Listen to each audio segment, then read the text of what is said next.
I thought I would make a short video about how autistic people can come off as racist and or classist, or both at the same time. To be clear, I don't think that autistic people are more racist than anyone else. I think that they are not a monolith and they might be racist or they might not be racist. But these are autistic behaviors that can tend to be read as racism or classism that actually have a slightly different cause to them and are meaningful in a way to the autistic person that may get kind of lost in translation for other people who are not paying attention or not actually asking questions.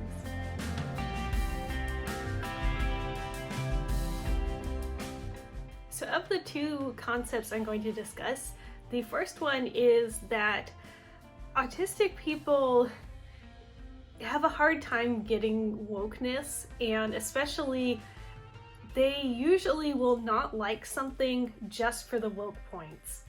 And when I say liking something just for the woke points, it's one of those things where the new movie comes out, a new book comes out, a Netflix show, yada yada yada, and it seems like before anyone's even watched it, everyone kind of knows all the talking points about the show. Especially people are all talking about how quote-unquote diverse it is as far as the cast and the makers and the kind of stories that it's telling. No matter what else this thing is about, if it's got gay people or it focuses on communities of color or something to that effect, it's going to be everywhere in all the advertising. And if you're moving in a more liberal, woke circle, then that's going to be something that your friends are all going to bring up when they talk about this new movie or show that's coming out. At least that will be the case until someone discovers the one anti-woke element, like the thing that got wrong or like the bad behavior of someone who's working on it, and then in an instant the entire conversation will turn into, actually this show is terrible, this movie sucks, you should not watch it, it was always bad all the time, yada yada yada. And so that is kind of a different thing, but is like the other side to the same coin. And to an autistic person, it can feel like everyone is just repeating the same phrases over and over and over again. And it's like brought up, this thing's in the show, it's good for this reason, yada yada yada. And it's like, I know. And that can be frustrating for an autistic person who likes media and would rather talk about the holistic experience of that piece of media, like all the different themes, how well they were achieved, what artistic techniques were used to achieve them, interesting little moments that stood out to the autistic person. But instead, they're getting locked into the, oh my God, it has this person of this minority group in it, isn't that awesome? And more critically, an autistic person will not like something just because it has the woke points. They may be interested in the kind of community that's being highlighted, they might be interested in learning more, they might think it's a good story, but even if all their friends are saying, oh my God, it's so amazing because it has this character that's this type of minority, the autistic person will see what's going on, that this is the required group opinion, but will not go along with that opinion just to belong to the group. If they do not like that movie or show, then they will say, I don't know, it was just kind of meh. I thought the story was cliche and some of the acting choices were weird. I think it could have been better. And ooh, like this will make you super unpopular if everyone has decided this is the greatest, wokest thing ever, and you're the one person who's like, oh, I don't know, like I think it was hit or miss. The autistic person will probably try to explain, well, I think like the script was a bit awkward, or I didn't really understand the editing, or I think they focused way too much on this thing and they didn't explain this other thing enough, so it was confusing. And if you do that, but the group consensus is already that woke movie is good, then they'll say, oh, you're just deciding already that you didn't like it because you're racist, and you're coming up with excuses. Like, you say that you didn't like that the script was awkward, but really you hate that there was a minority in it and you want this thing to fail. So what you're saying is going on in your head is not actually what's going on in your head. In fact, you're just a lying racist who lies, because that's what racists do, and we have decided you are a racist now because you do not like the woke thing. So for the autistic person, that experience is very frustrating, because it's another example of being told that they are not the authority of what's going on inside their own head, and that being called a liar when, from their perspective, they are trying to tell the truth about how they're perceiving reality. And it is a very frustrating experience in general to be told, no, what you're feeling and thinking isn't actually what's going on inside your head. I know better than you what's going on inside your head, because I am a higher rank than you, and therefore I'm telling you what you're actually thinking and feeling, and you've just got to go along with that. And sadly, that is something autistic people hear a lot. Sure, some people wouldn't go so far as to say, you're racist if you don't like this thing. They might phrase it as, you should probably think about why you don't like this and do some more work unpacking your internalized racism. But that really is just a more passive-aggressive way of saying exactly the same thing, because it's clear that if you've really thought about it, you'll come to the correct conclusion that the woke thing is good, actually. And autistic people may not pick up on some social cues, but they're also not stupid, so they can kind of see that they're being manipulated here. I think autistic people could also be the type that prefer not to see changes as far as diverse casting being made to a work of media, because they like their routine. They like things to be as expected. And if a character looks a certain way in the source material, then they'll expect the character to look the same way in an adaptation. For myself, I'm more open-minded about it than I used to be, and I think that's because as my ability to engage with media has evolved, I've been able to see actors as performers and as people who are engaging with the work themselves. And so I've been able to pick up on more subtle things, like the emotion they're conveying and the way they're moving, and seeing that, yeah, like they're actually interpreting this character for me. And so I would rather see someone who's a different skin color or gender from the original character, who gets something about what made that character tick and how that character moves through the world, than someone who looks like the spinning image of the character but is giving like a very bland, very unengaging performance. So I'm still very much a purist for the source material. I just don't think that the way things look as far as like human facial features and race and stuff like that is the most important part of the source material usually. One adaptation that I really enjoyed recently was the Netflix Sandman, which changed up a lot of the characters to be a bit less white than in the comic books, but I was never that attached to the whiteness of the characters per se, so that wasn't something that really bothered me. Like, I really wanted to see, like, say, like, the dreaming and like weird creatures and fantasy stuff on screen. I really was not so attached to see a white person be equally white on screen. Like, that wasn't what made the books interesting for me. I especially liked the character Lucian, which I don't know why they change the name to Lucienne in the show because I feel like Lucienne is already pretty androgynous as far as names go. But the character looks pretty different because they changed the race and the gender. The character's a white guy in the comics, but in the show, they're like, I don't know like if this character even has a gender.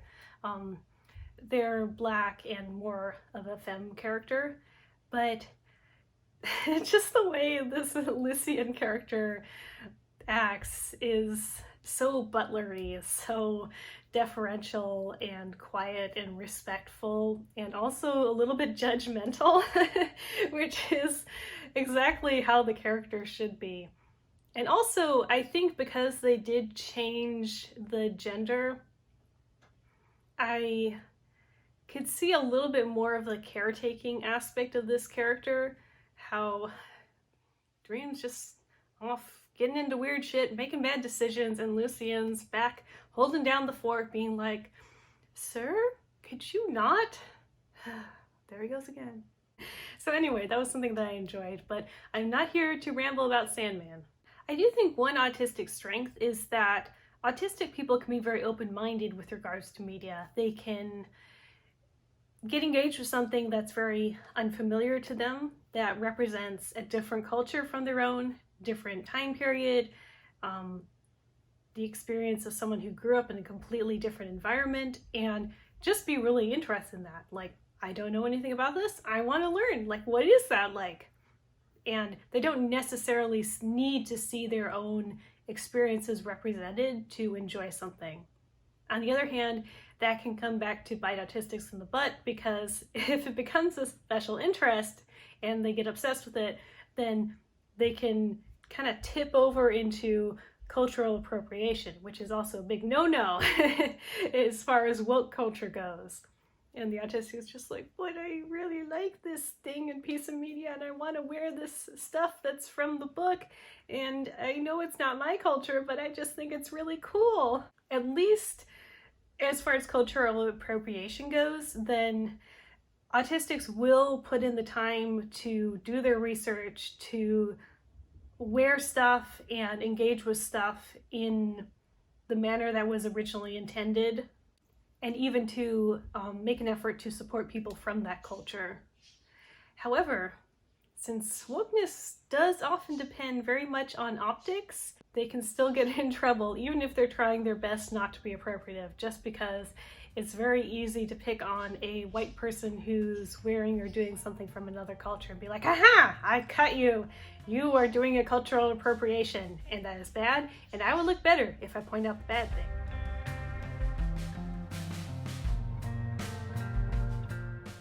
And for my second point, I want to talk about language, which again is something both racist and classist in the way that it's applied to autistic people. Autistic people often can sound like stuffy professors because they tend to be more precise in their use of language, they tend to be a bit more monotone and stuff like that. So they can definitely come off as trying to sound pompous, and if they're not white, they can come off as trying to sound white, which is stupid because there is no one way white people speak and no one way any other group speaks, and it's not like white people own posh professor speak either. Posh professor speak is open to many people. Not every autistic person is very interested in language as a special interest.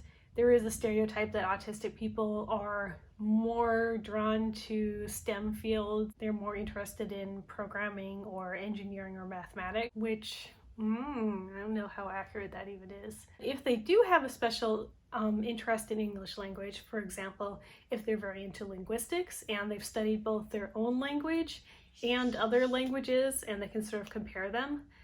I did take a course for ESL teaching, and I learned so many weird things about English. English is a trip. English is not a language. It is an abomination, and it's terrible, and I'm glad I never have to learn it. So if they learn things like that, then oh boy, they're gonna make people mad if they info dump. They're gonna make people mad if someone's just talking away and the autistic person is like, actually, you should have used that word instead of that word. Ooh, yeah, like especially if it's the kind of person who doesn't have a dialect, because people who use a dialect often are, they've heard it all before, so they're just like, yeah, whatever's. Same with English as a second language learners, they've heard it all, so they're just like, yeah. Anyway, but the people who do stuff like they have the first person pronouns and they use them as object pronouns, by which I mean they'll say things like, that was a nice thing for you to do for he and I, instead of for him and me, which is, it's technically not right, because when something is after a preposition, or if it's the object of an action, we switch from me, oh look, I got it wrong. We switch from I to me, and from he to him, and she to her, and they to them. You is the same either way. There is this understanding that the subject pronouns like I, he, she, they are somehow more proper sounding than the object pronouns, even though there's nothing wrong with the object pronouns. I think it's because people remember they're not supposed to say me and him went to the store, but they interpret that as me and him are somehow nasty low-class words rather than in that case that's the subject, so it should be he and I. But if you're talking about that was a nice gift to give to he and I, or a nice thing to do for he and I, then that's actually incorrect. But oh boy, like the people who say that, like they think their English is already so good and so woke and so amazing, they will not like it if you correct them. I think autistic people can be uncomfortable with this idea that language as a field is unique among many fields they learn in school, such as science, math, geography, history, and so on, in that language is decided entirely by group consensus, by which I mean new words are born when enough people get together and decide something is a word. They don't even have to decide it, they just have to start using it as a word. And new grammatical conventions are born when the same thing happens. People just start talking that way, and then it becomes common use. In general, autistics are much more comfortable with facts that they can look up in books, facts where they can apply logic and sort of deduce why it is that way themselves, like, like, if I add this to this, I will get this result. And that's why, like, there's this process. In cooking, for example, once you learn that larger things take longer to cook than smaller things, you can reapply that knowledge to a lot of different cooking techniques. Like, larger potatoes will take longer to boil than smaller potatoes. Fettuccine pasta will probably take longer than angel hair pasta. And cupcakes won't need to bake as long as a full-size cake. I might not know this thing, but I can sort of get there on my own if I apply logic and critical thinking and a little bit of research. But if you tell an autistic person, well, if everyone says it that way, then that's the way you say it. It's not wrong anymore. It's essentially saying that reality doesn't exist until the group decides on something, not by a discussion or by anything that can be checked or written down, but just by vibes, just by kind of groupthink and group osmosis. And it's often not something that's overtly discussed at all, although at least new words will be added to the dictionary with a definition so you can look up what it means and an example of how to use it. And I think for an autistic person, that will trigger a lot of social trauma, because that kind of groupthink has been used against them so often in the past. For example, oh, well, we said we were meeting at 7, like all the invitations say 7, but everyone knows that actually we expect people to begin trickling in around 7:20, 7:30, and you're weird because you got there at 6:45. You're weird. You did it on purpose to just be a problem and be needy and be like, try to catch us off guard or something weird because you're a weird outsider and we don't like you. So why can't you just follow what the group says? And if you point to the invitation and say, well, like they said 7, so I just wanted to be there and ready at 7. They'll be like, no, like that's not what it means. It means what the group says it means. So I think when they first encounter this idea of language evolving by how the group uses it, then they sort of relate it back to a whole bunch of negative experiences, and that can make them more closed-minded to that kind of thinking around language, which I think is kind of sad because I would like to see people just being more curious about language and how it works in general, and be open to both the conventions that you will see written down in textbooks and why they're there, and also to how your group of friends might use a certain phrase or use like a certain sentence to mean a particular thing. Again, I think people are very open to learning new structures if it's considered woke, but not so much if it sounds like a textbook, which is too bad. I mean, you can learn a lot from textbooks. I learned a lot from my English course on how to teach ESL.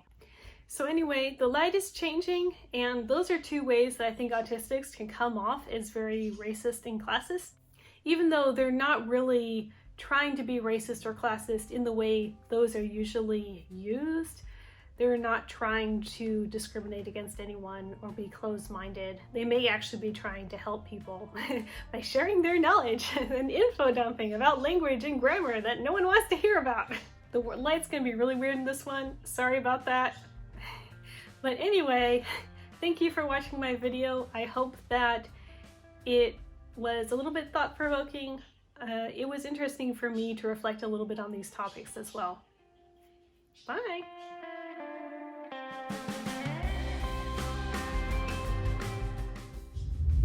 Like, the sun's coming in through the window. It's gonna be in my face soon, which is really annoying. Oh, hi. Roller skating neighbor upstairs.